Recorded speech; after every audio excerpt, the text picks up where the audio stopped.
जय राम जी की। सोई रघुबीर प्रणत अनुरागी, भजऊ नाथ ममता सब त्यागी। हे नाथ, आप विषयों की सारी ममता छोड़कर उन्हीं शरणागत पर प्रेम करने वाले भगवान का भजन कीजिए।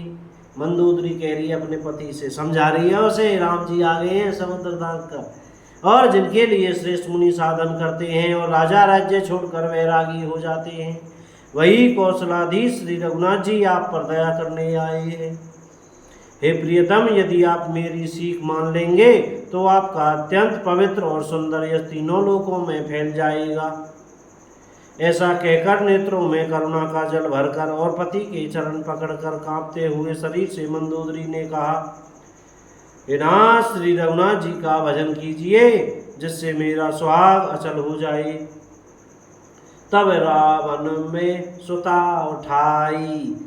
तब रावण ने मंदोदरी को उठाया।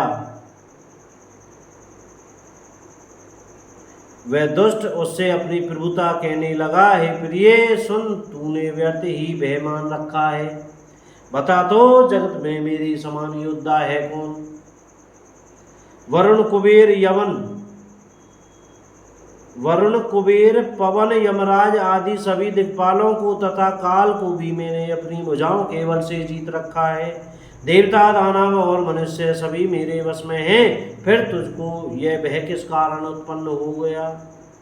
मंदोदरी ने उसे बहुत तरह से समझाकर कहा, किंतु रावण ने उसकी एक भी बात नहीं सुनी और वह फिर सभा में जाकर बैठ गया। मंदोदरी ने हृदय में ऐसा जान लिया कि काल के वश होने से पति को अभिमान हो गया है। सभा में आकर उसने अपने मंत्रियों से पूछा कि शत्रु के साथ किस प्रकार से युद्ध करना होगा। मंत्री कहने लगे, हे राक्षसों के नाथ, हे प्रभु सुनिए, आप बार बार क्या पूछते हैं? कहिए, ऐसा कौन सा बड़ा भय है जिसका विचार किया जाए?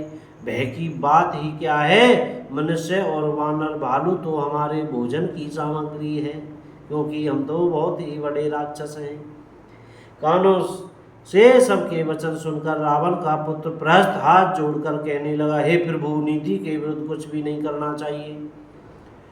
मंत्रियों में बहुत ही थोड़ी बुद्धि है। ये सभी मूर्ख खुशामदी मंत्री ठकुर सुहाती मुंह देखी कह रहे हैं, नाथ, हम सब प्रकार की बातों से पूरा नहीं पड़ेगा। एक ही बंदर समुद्र लांग कर आया था, उसका चरित्र सब लोग अब भी मन ही मन गाया करते हैं, सिमरन किया करते हैं। उस समय तुम लोगों में से किसी को भूख नहीं थी। बंदर तो तुम्हारा भोजन ही है, फिर नगर जलाए समय उसे पकड़कर क्यों नहीं खा लिया? इन मंत्रियों ने स्वामी आपको ऐसी सम्मति सुनाई है जो सुनने में अच्छी है, पर जिससे आगे चलकर दुख पाना होगा। जे बारी से बंधायो हेला, जिसने खेल ही में समुद्र बंधा लिया, जो सेना सहित सुबेल पर्वत पर आ उतरा। हे भाई, कहो वह मनुष्य है जिसे कहते हो कि हम खा लेंगे? सब गाल फुला फुला कर पागलों की तरह वचन कह रहे हैं। हे तात, मेरे वचनों को बहुत आदर से बड़े गौर से सुनिए।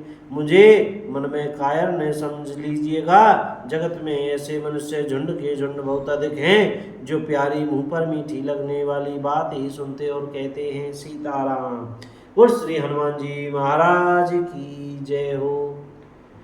जय राम जी की। भैया, बोलने में, पढ़ने में, कहने में, सुनने में हमसे कोई गलती हो रही हो तो बार बार क्षमा करते रहिएगा। बार बार हम आपसे विनती करते हैं हाथ जोड़कर और मुख से सीताराम सीताराम बोल प्यारे।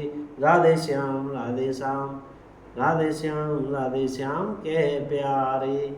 भैया, आज की कथा यहीं विश्राम करते हैं। रोजाना थोड़ी थोड़ी बातें हम आपको बतला रहे हैं, प्रभु की लीलाओं का वर्णन कर रहे हैं। सीताराम।